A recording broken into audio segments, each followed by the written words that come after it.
Christmas Karma, written by Gerald Everett Jones, narrated by Andrea Mitchell, published by La Puerta Books and Media. Willa Nowicki did not think she was a bad mother, nor did she think she was an ungrateful or inattentive daughter. But she was afraid you would think so.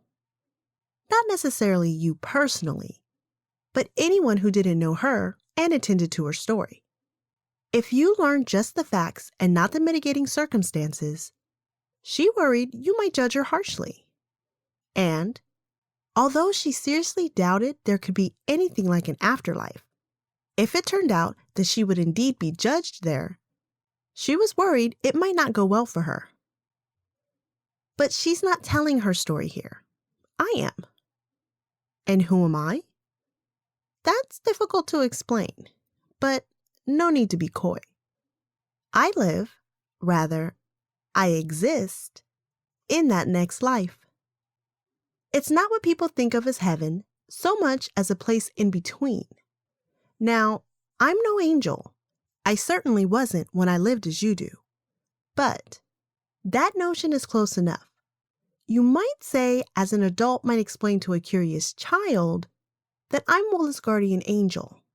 To someone who takes a more earthly view, I'd say I'm her sage self, a wiser part of her who lives in the future in another dimension, but witnesses and participates in the here and now.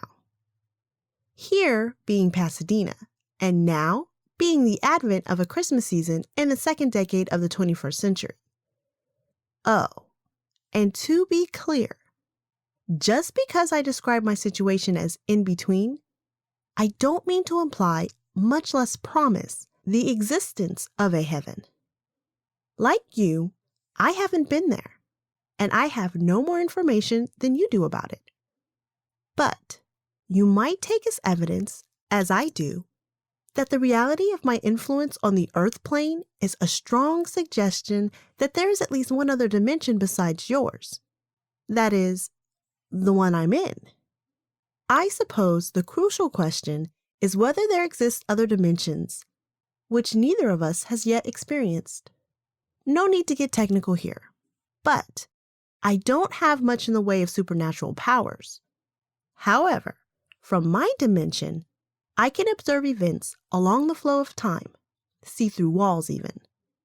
I can read thoughts, not just Willa's, as if they were spoken.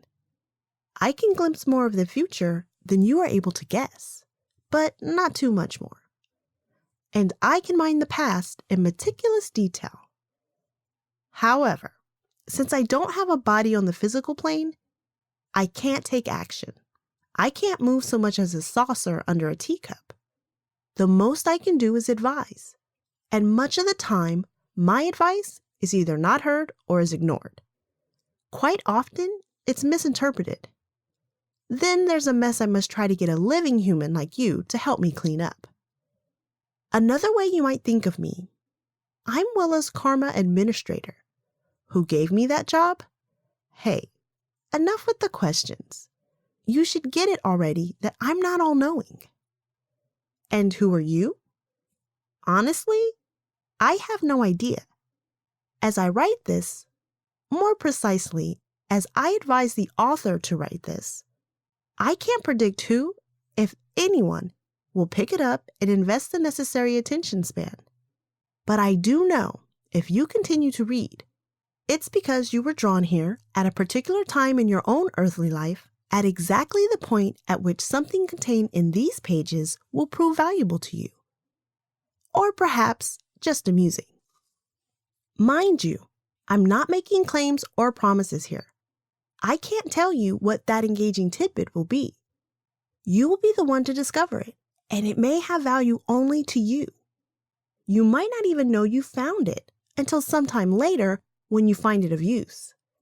Someone else might take in the same words, ignore or miss the gist, and put the book down. And to that I say, so much the worse for you if you can't take a joke.